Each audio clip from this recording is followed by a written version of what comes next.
Good morning, friends, and thank you, as always, for joining me on this second day of the week that time forgot. The week in between Christmas and New Year's to me always seems like a weird tar pit of existence where no one really knows what day it is, no one knows what time it is. I'm not too sure if it's because we're just in a food coma or it's because some things are open, other things are closed. Maybe you have an abnormal work schedule due to things being closed depending on what your trade is. But regardless, thank you for joining me again this morning for motivation and meditation and coffee with me. My name is Kat, and I am a transformational life coach. And every morning I go live and I broadcast on Twitch and YouTube to help you start your day off on a positive note. I used to start my day off listening to the news, watching, breakfast television, or watching CNN or CBC, whatever happened to be, the news channel of choice at that day, because that's what I was taught. When I was a kid, when I woke up in the morning, my dad was already awake and he was watching the news. And so as I got older, that became a staple. I didn't feel awake until I heard the news on in the background. And then I realized that I was starting my day off not necessarily on a bad note, but on a sour key. And listening to all the financial turmoil and listening to all the bad news that was happening in different places, or just the amount of people that were, let's face it, shot, killed, stabbed, car accidents that happened overnight. It was not starting my day off well. So I made the decision to stop watching the news and I started playing video games instead.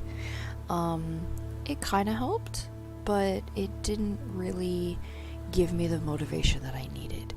I wasn't starting the day off already in a negative mood, but I wasn't starting the day off on a positive mood. I was starting the day off neutral, and I just didn't have the drive that I needed to get through the day. So I started doing morning meditation.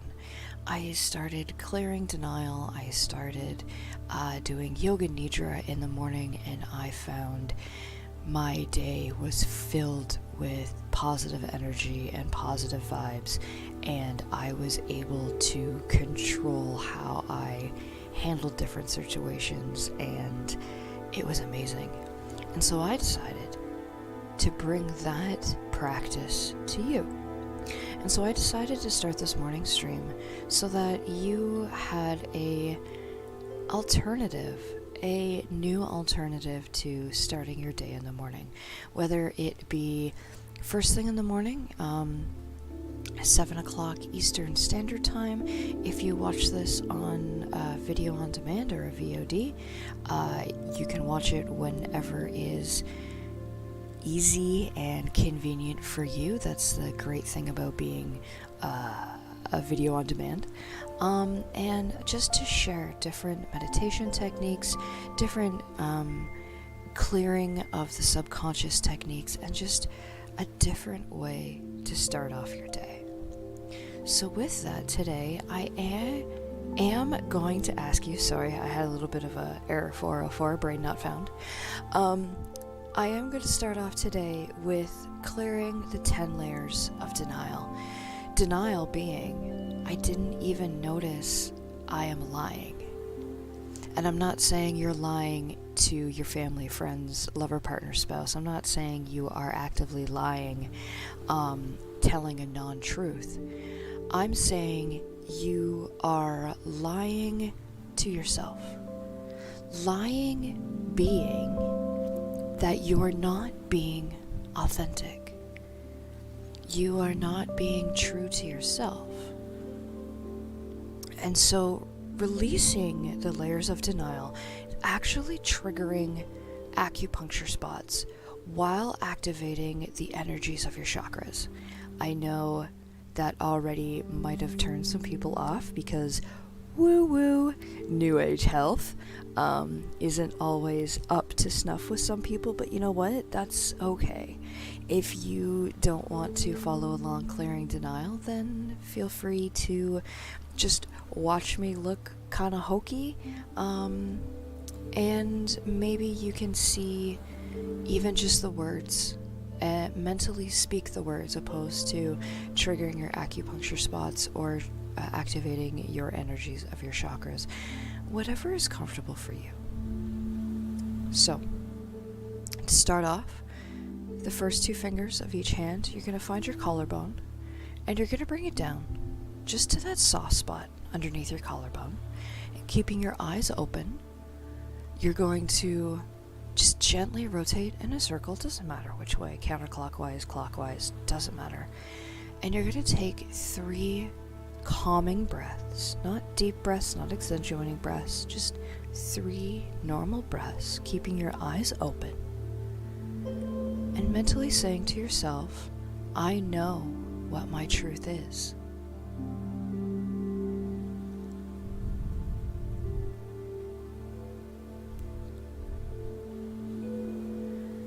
And then layer number 2, you're going to take your right hand, put your first 2 fingers on your belly button, and your other 2 fingers of your left hand are going to go on your mastoid bone.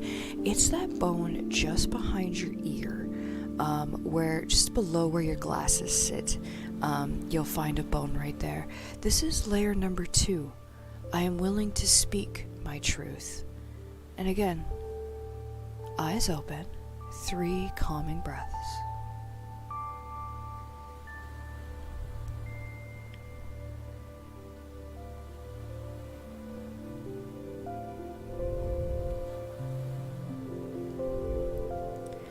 And now layer number 3 is the same but opposite. Your left hand is going to go to your belly button, your right hand is going to go behind your right ear, and this is layer number 3. I am willing to listen and be guided through this process. Eyes open.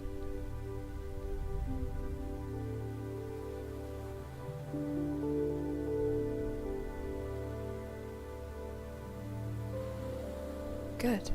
And now layer number 4, you're going to take the thumb of your right hand, you're going to put it in your third eye, and then you're going to have to move your head a little bit. You're going to put the palm of your hand across the crown of your head as best you can. And this is layer number 4, I am willing to feel my truth.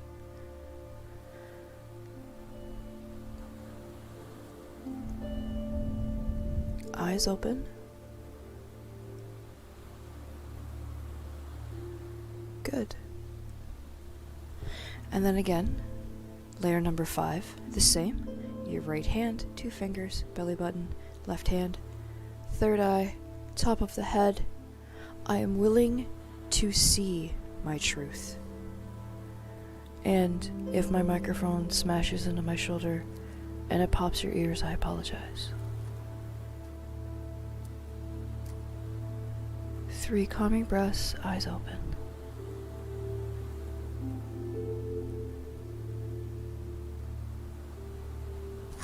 Cool. And now, layer number 6 is I'm willing to accept my truth. And this is your 2 fingers of your left hand on top of your head. 3 calming breaths, eyes open.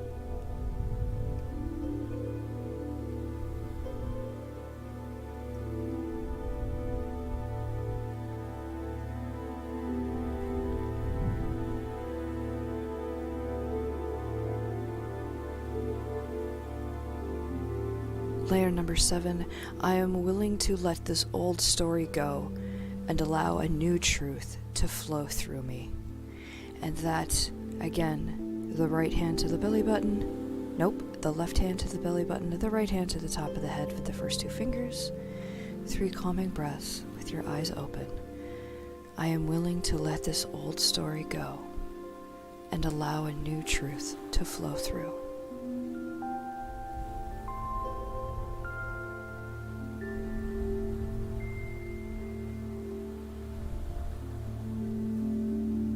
Awesome. Layer number 8, keeping your left hand on your belly button, you're going to put your right hand over your heart chakra. This is layer number 8. I can feel my life's purpose.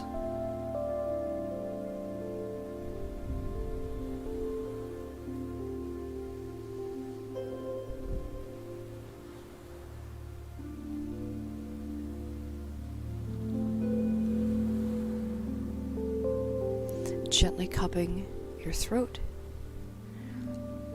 Layer number 9, I am willing to speak my life's purpose.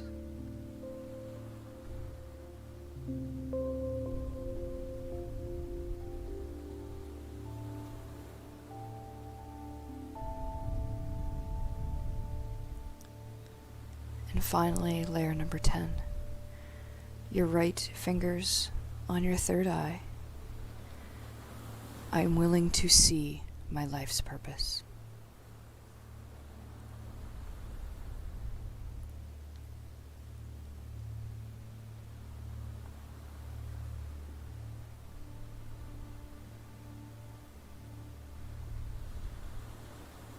Good. Awesome.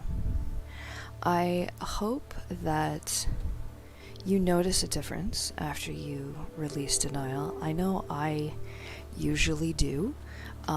It's not that I suddenly, I've been holding back all of this. It's more of a release. It's more of a contemplation of, I am willing to speak my life's purpose. I am willing to feel my life's purpose. I am willing to let go of the old truth. And being Transformation Tuesday, I thought starting the day off clearing denial would be a good idea. So, I do actually want to tell you guys a little bit of a funny story, only because looking back on it, I would have handled the situation 100% differently, but because of my response ability now, I want to tell you about how I wrecked my ankle yesterday. Some of you will know me that my ankles are not natural. I have wrecked them so many times, but they're also double jointed, and so therefore they don't also sit properly. There is a theory that I actually don't have ankle bones. I just have a stainless steel pivot ball that my ankle rotates on.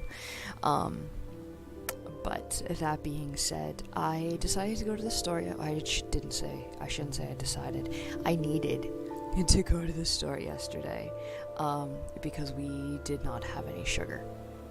And I need sugar for my coffee. And so I decided I was just going to walk. We live a football field away from a grocery store, and so I decided it's going to be faster to just walk to the grocery store and back than it would be to clean off the car, heat it up, back it up, shovel out the parking spot. I live in an apartment building, and then drive on the icy roads to the grocery store. In all of that time, I could just walk there just as fast and get some exercise. So that's what he did. Walking there, perfectly fine. Roads, a little icy, parking lot, total write-off. It was ridiculous. Got the stuff I needed. Coming back, I was carrying, the grocery bag in one hand, and I hit some uneven terrain, rolled my ankle, and poof, in a puff of white smoke, I fell to my knees, and poof, I lulled a little bit because, oh my goodness, this is ridiculous. This is probably the first time I've fallen in the snow in 4 or 5 years. But that being said, I got back up, brushed off my pants, ankle a little sore, that's fine. Carry on with the trek. About 5 minutes later, again, uneven terrain, same ankle, was able to catch myself. I swore, but then I just kept going. Previously, had I rolled my ankle, I would have been focusing on the pain. I would have blamed, it was I'm off balance because I'm carrying a stupid grocery bag, or I am wearing the wrong boots and I'm going to toss these boots out.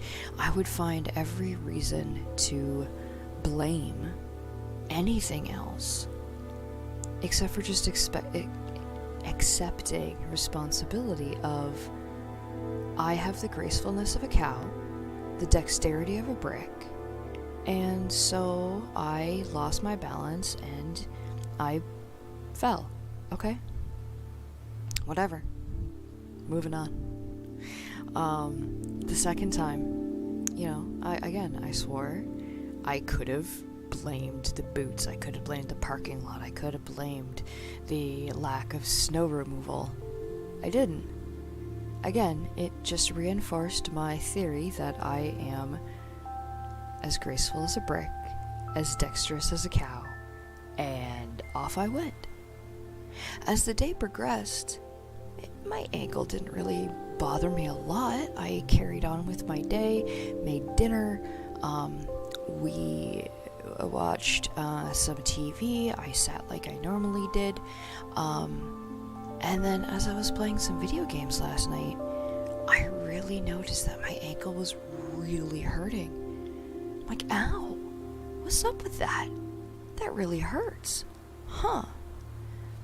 And then once I noticed that my ankle was hurting, I also noticed that I have bicep tendonitis currently, and I have reduced mobility of my arm, and I noticed that it really started bothering me, and I started getting grumpy because I was in pain.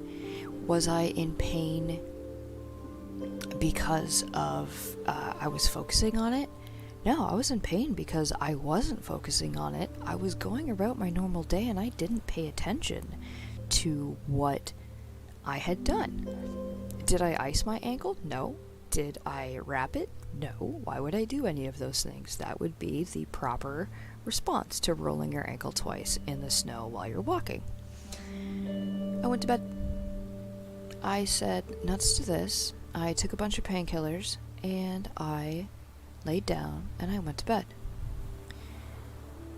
And as I laid in bed, that's when I do my personal yoga nidra, because it helps me relax and it helps me fall asleep easier. And my brain kept focusing on my tendonitis, my rolled ankle. I started getting frustrated because I was in pain and there was nothing I could do about it. But then I started thinking,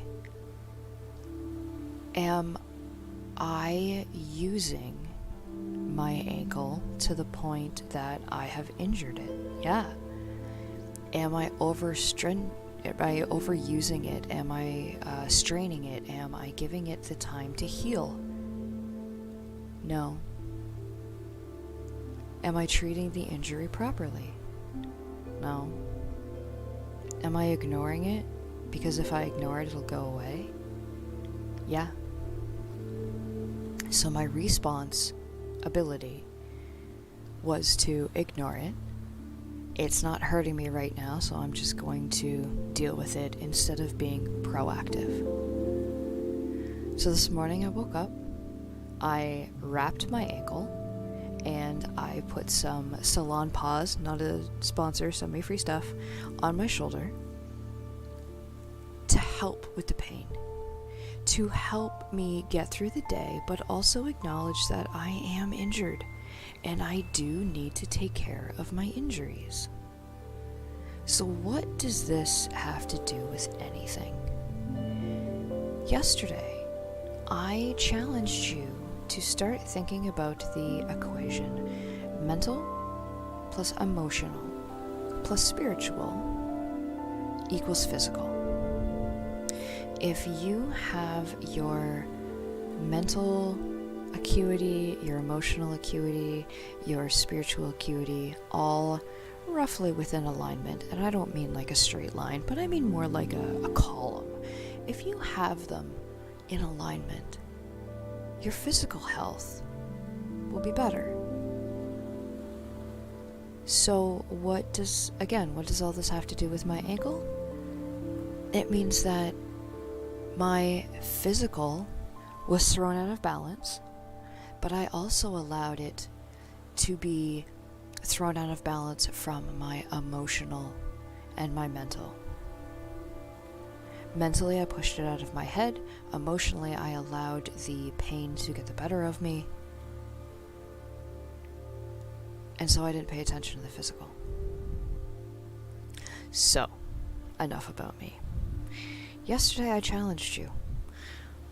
What do you do on a daily that gives you mental fortitude, that gives you mental enjoyment, that allows you to be happy? What did you do yesterday to start setting a boundary for yourself, to say, I'm working on my self-care. Give me 20 minutes. What did you do for 20 minutes yesterday that removed you from work, society, home, family, whatever? What did you do to help your mental happiness?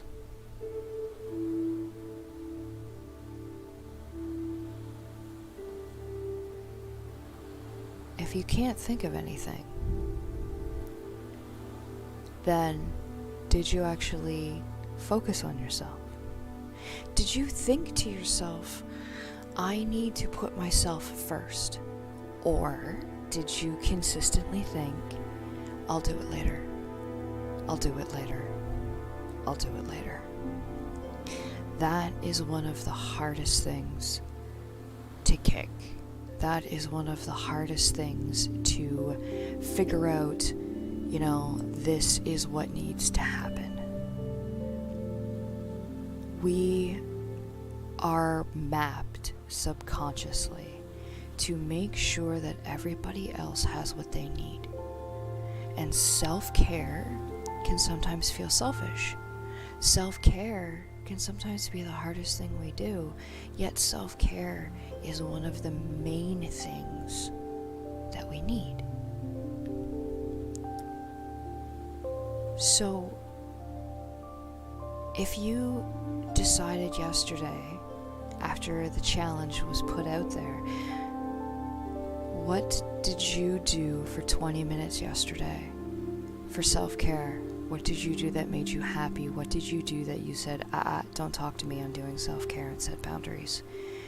If you said nothing, if you couldn't think of anything, what's your emotional boundary right now?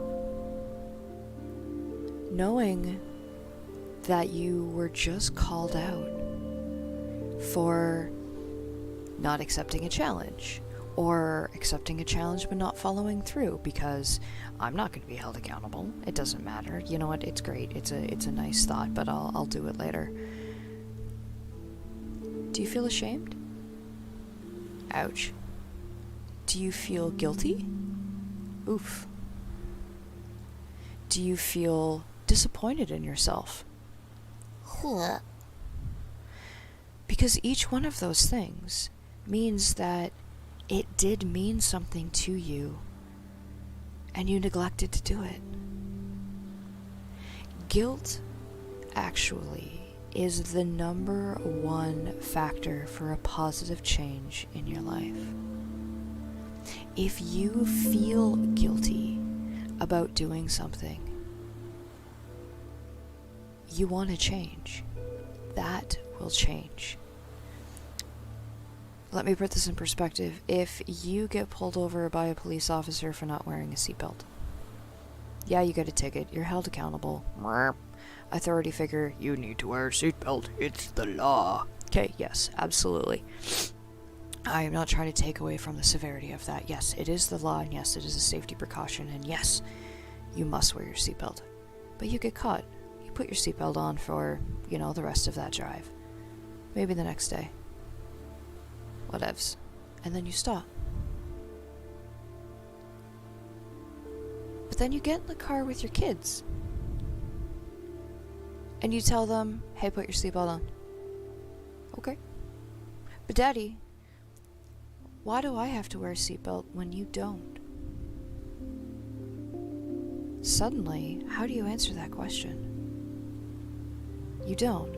You sit there contemplating, trying to figure out the right answer, and then they come up with, but Dad, you are always telling me, wear my seatbelt. It protects me. It keeps me, if there was ever an accident, it keeps me safe. Because you would be sad if anything were to happen to me. I don't want anything to happen to you. So how come you're not wearing your seatbelt? What's going to keep you safe when you have an accident? Did I just pull those heartstrings? It's a pretty harsh metaphor, but I do like using it because it gets the point across. You weren't guilty. You didn't feel guilty when you got a ticket. You got caught. You probably felt like a dink. I was breaking the law. Yep, I know I should be wearing my seatbelt, but I didn't. It's uncomfortable. Or I don't want it to wrinkle my shirt. Or we insert stupid reason here. But then as soon as your kid asks you, Daddy, why aren't you wearing your seatbelt? It goes in perspective. And you feel a little guilty. Guilt is the number one driver for change. So if you do feel a little bit guilty for not spending time on yourself yesterday,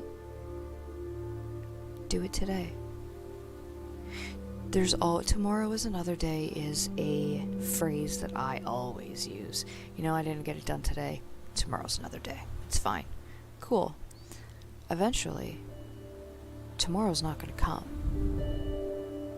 That being said, if you don't focus on the mental happiness, how can you focus on the emotional happiness? Because now we just caused a cascade effect. Because you're emotional, plus your mental, plus your spiritual, equals your physical. So let's just look at the emotional side of things once again. And if you're wondering what I'm looking at, I'm fiddling with this because when I'm contemplating something, I fiddle to keep my brain focused. Do I need a fidget spinner? Maybe, but I'm flicking this cloth because this is how I process. And this is also when you suddenly figure out that nothing that I say is actually scripted, that I am literally just talking to you on a blank screen. But, that being said, so if your emotional is tied to your mental, emotionally, how can you figure out if you're happy? Think about somebody in your life that you, not necessarily you love, but someone that when you see them across the room, they make you smile. Think about someone that when you think about your time spent with them, your memories spent with them, it's nothing but joy and happiness. It makes you laugh. They are the one that always comes up in the story, this one time, me and so-and-so. Think about that person for a minute.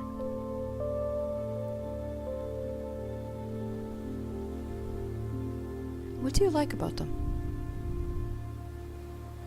Why do you value them? Why do you value their space? Why do you value their existence? Why do you value them in your life?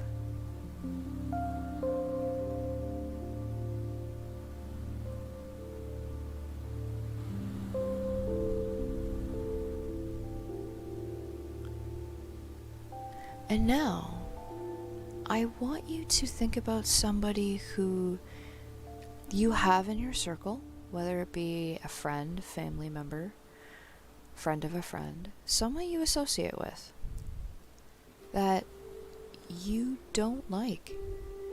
You tolerate them. Why?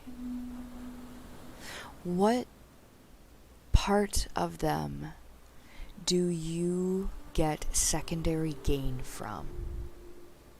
Secondary gain is something that's easier to deal with the lack of them not being there. How do I actually put this? Secondary gain is something that you get that is easier to create the excuse than getting rid of that thing. Maybe they're toxic. Maybe they are constantly negative.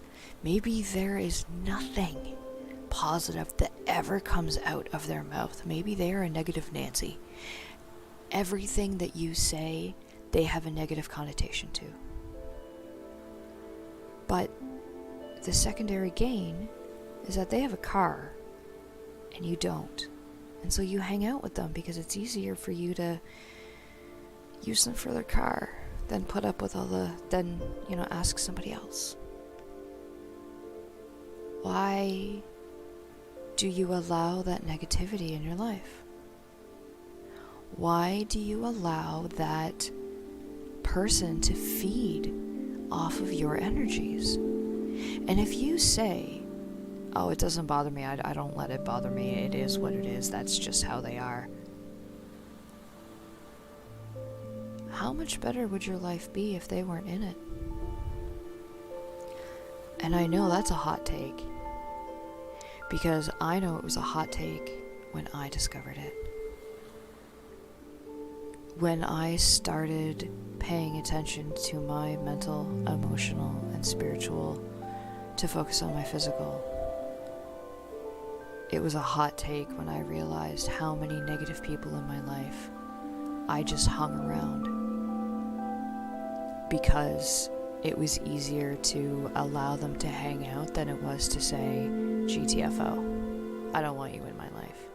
The secondary gain was that I had a whack ton of friends. The secondary gain was that I always felt that I had, air quotes, friends. Turns out I had 5 friends. And I had 35 people. Just people. I've removed most of those people from my life. And phones work both ways. Vehicles travel further than one town. And I realized how emotionally happy I was when I got rid of that negativity. I realized that I was holding on to them strictly because the secondary gain made me feel like I was popular. Did I need to feel popular? No. Did I need to feel happy? Yeah. So today I challenge you. Each person that you interact with today, just take a moment, even if you can't do it right in the moment, write their name down. And take a few minutes at some point today and reflect on all the people that you interact with today. What part of them do you value? Why did you interact with them today? And what would happen if you were to not interact with them in the future? What would you gain? More importantly, what would you lose? And I think you'd be surprised at the answers that you get. I think you'd be pleasantly surprised as you realize, oh, out of the 50 people that you interact with today, 4 of them might actually have value and substance to your life, and they may actually be a positive influence on you. Not only is your emotional happiness tied to the people around you, but it's also tied to how you handle situations. This kind of goes back to the silver lining or the Pollyanna personality, where We have been taught, don't be sad. There's other people out there who have it worse than you. Don't cry. I'll give you something to cry about. Or you don't have anything to cry about. You don't have anything sad to be sad about. It's out of your realm of control. Don't be angry. Don't waste your energy on something that you can't control. That used to be me. I used to be the toxic positivity because I didn't understand what toxic positivity was. I thought allowing myself to see the silver lining in everything allowed me to dispel or to not be weighed down by all the negativity or all the bad shit. Turned out, all that did was give me indigestion and heartburn. Because what I was doing was I was denying myself natural emotions that we feel when something happens. I was actually wasting more energy, not wasting energy on the situation. And I know I just said a double negative, but hear me out. So, pretend you're gunning for a promotion. I'm sure we have all been in those situations before where we have applied for a promotion and we have been hoping and hoping and hoping that we get it. Awesome.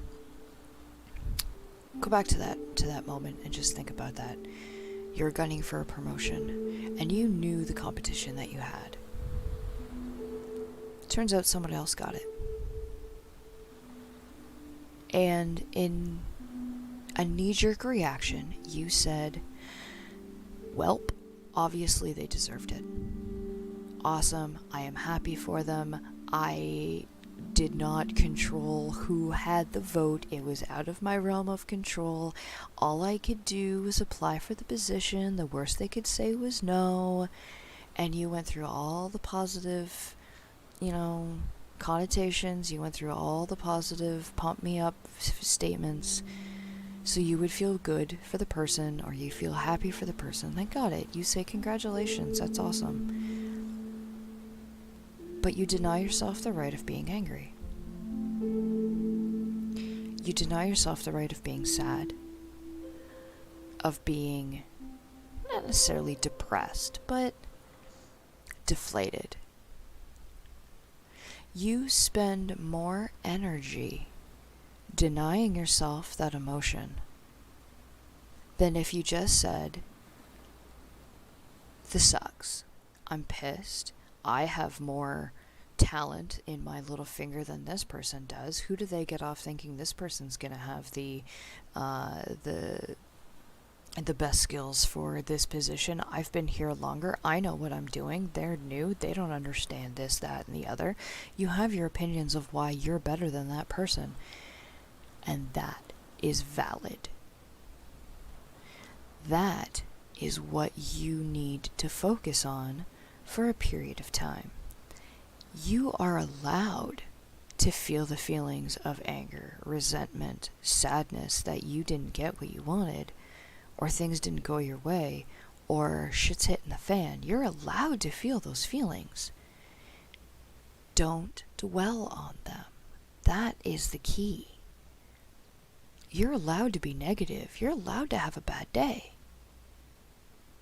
But don't allow that bad day to spill into 2 days, to 5 days, to a week, to a month.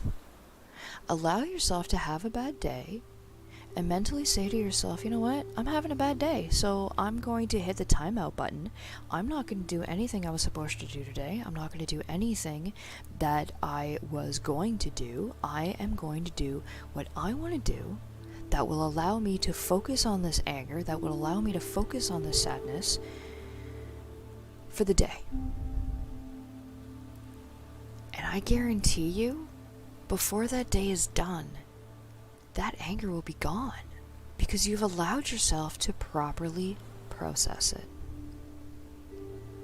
If you do not allow yourself to properly process whatever feelings you're feeling, they bottle up, you don't process them properly, and then they start to explode.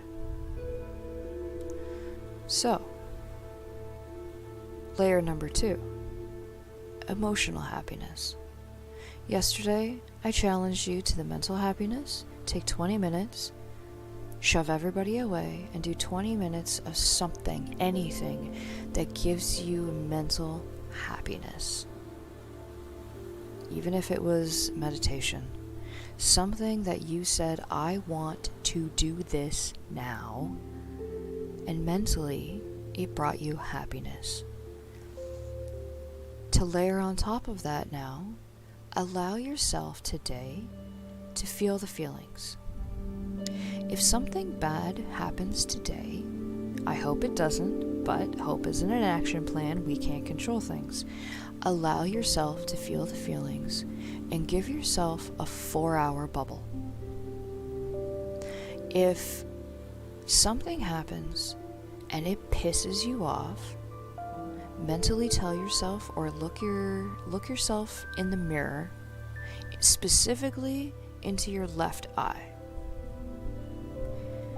and say, I am going to allow myself to feel these feelings for the next 4 hours. I don't care what people say. I control the information and the energy that flows. And for the next 4 hours, I am going to allow myself the validation of feeling the feelings. And I guarantee you, it will be less than those 4 hours before those feelings disappear and you go on with your day. Because instead of wasting energy denying yourself those feelings, you allowed yourself the energy to accept the reality, to accept those feelings, to process them, and move on. So, 2 layers now. Mental, emotional. Tomorrow we're going to talk about spiritual. And before you think that I'm going to go into a finding God, come to Jesus talk, no. That's not what this is going to be. Spiritual, we are going to be talking about energies, talking about self, and maybe learning how to trigger your chakra energies using some acupuncture spots again, just like we did this morning.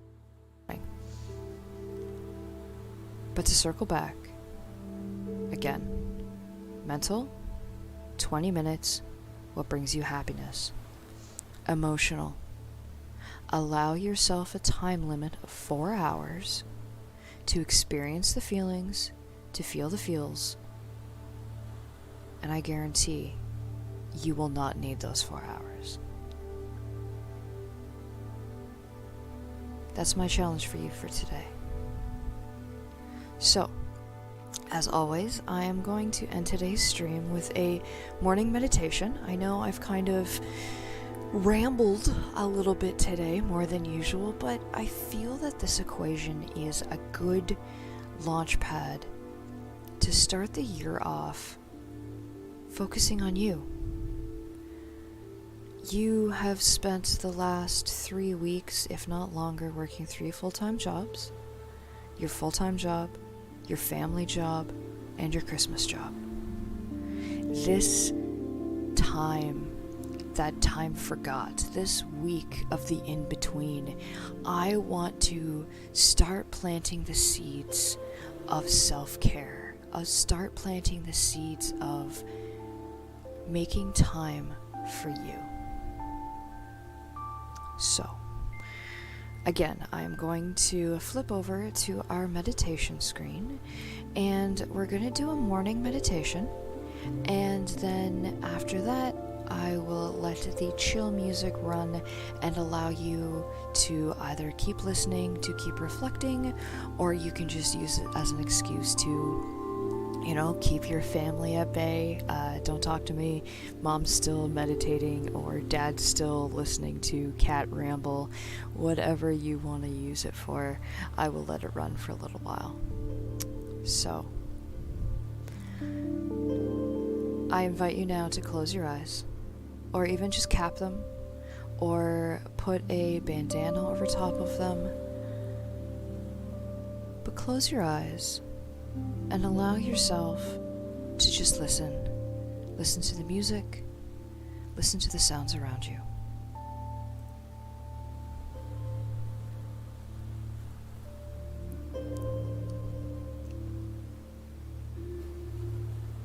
Bring awareness to your breath. Inhale through your nose into your belly, then fill your chest. Hold for a moment and release, starting with your chest and then the belly.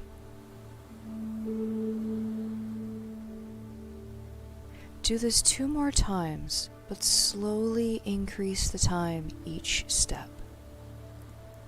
Inhale through your nose to your belly. Now fill your chest. Hold for a moment. Release with your chest, and then your belly.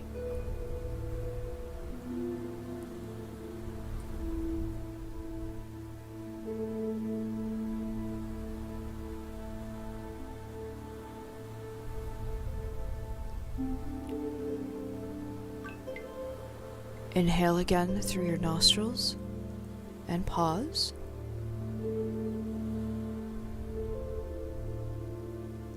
Breathe out through your mouth and pause at the end of your exhale and just listen to the silence.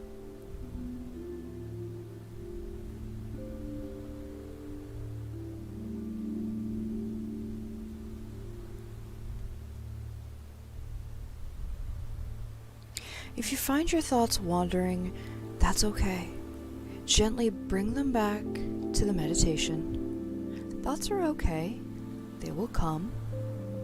Acknowledge them. Show them gratitude.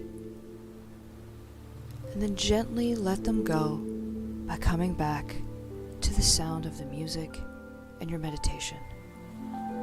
Be kind to yourself and let go of any judgment. Know that no matter how you do this, whether it's sitting in a chair or laying down, you are doing this perfect for you.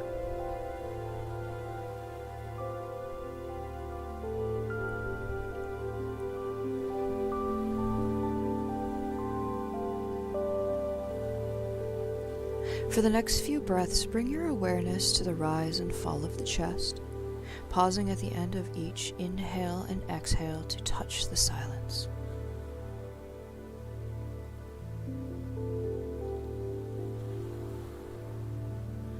Now, take 2 or 3 deep yawns. You can fake yawn, but I guarantee one will come.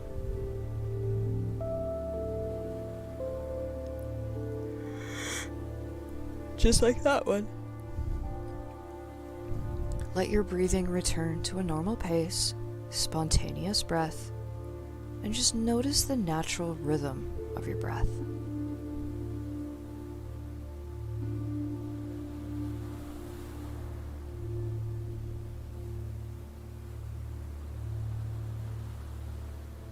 Bring your attention to the top of your head. Relax the muscles at the top of the head, the sides, and the back of your head.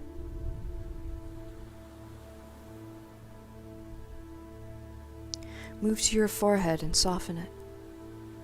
Soften the eyebrows, the eyes, your ears, and your cheeks.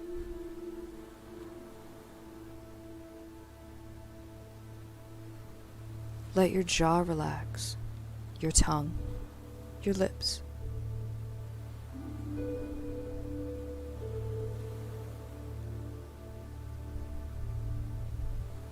Bring your attention to the throat.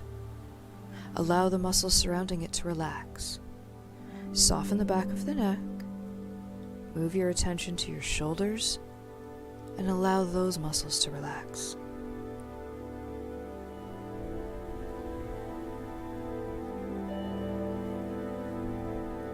Feel the weight as gravity takes over. Release your back to gravity.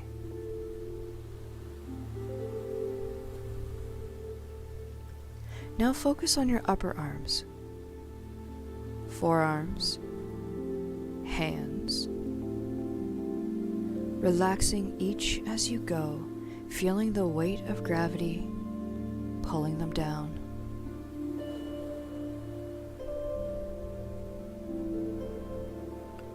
Relax each finger, the thumb, your index finger, the middle finger, your ring finger, pinky finger. Relax the palm of your hands.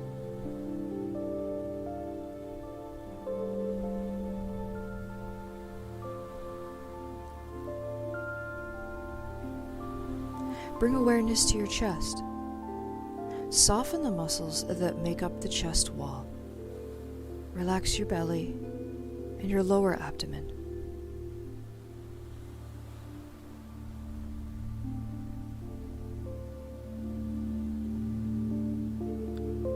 Move to the top of your back. Relax the muscles around your shoulder blades, the middle part of your back, and the lower part, all the way down to the buttocks.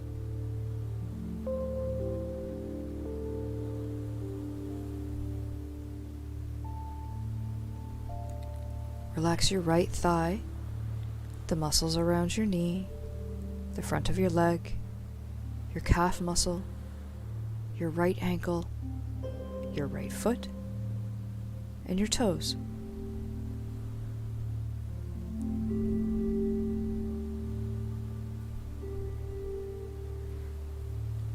Now relax your left thigh, the muscles around your left knee, the front of your left leg, your calf, your ankle, your left foot, and toes.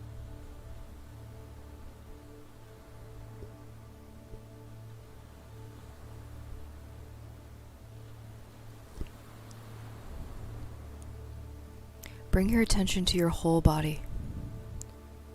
Notice any sensations you feel.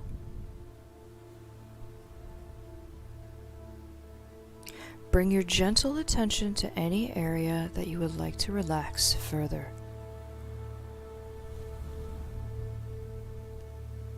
Scan your entire body as you breathe, letting your whole being settle into this morning practice.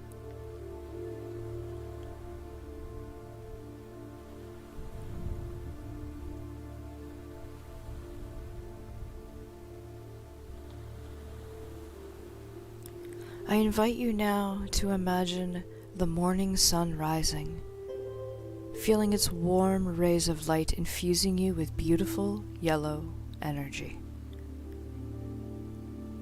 Allow the ribbons of light to surround your body, relaxing it. Observe your breath, your calm breathing. If you find that your thoughts take you somewhere else, that's okay. Acknowledge them and come back to your breath.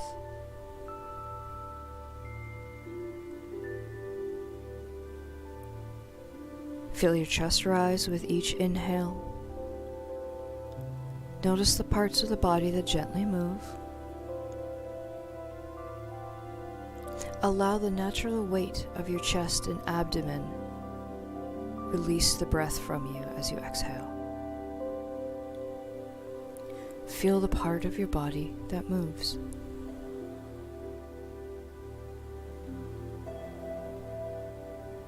With each breath, feel the morning energy gently waking your entire body. Notice any sensations that you might feel. Breathe in, sending oxygen to your head and face. Exhale. Breathe, and send life-giving air to your neck, shoulders, and chest muscles. Allow them to take in the air and get ready for the day. Breathe and send oxygen to your entire back. Allow the muscles to awaken. Breathe. Send the oxygen to your abdomen and thighs. Breathe. Send energy from your breath to the legs to power you through the day. Breathe. Allow the sun's rays to infuse you with the energy you need to begin your day.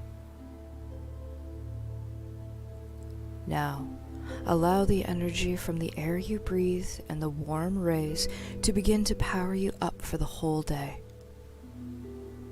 Breathe into your heart. Send golden energy to your heart center in gratitude for the beginning of this new day.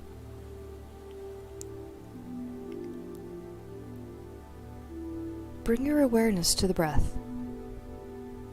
Remain focused on the breath for the next couple of minutes. Again, thoughts are okay. When you realize your thoughts have taken you elsewhere, acknowledge them and come back to the breath.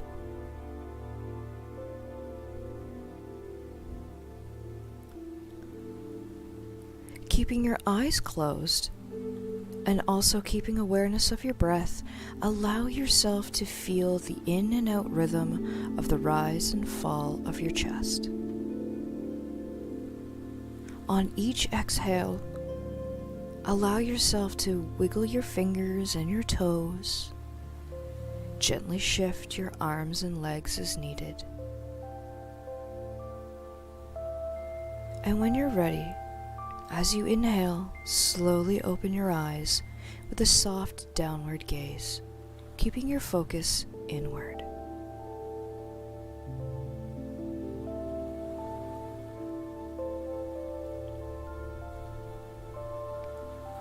And with your eyes open, remain aware of your breath, the natural, spontaneous breath. And open your eyes fully and develop an awareness for the room around you.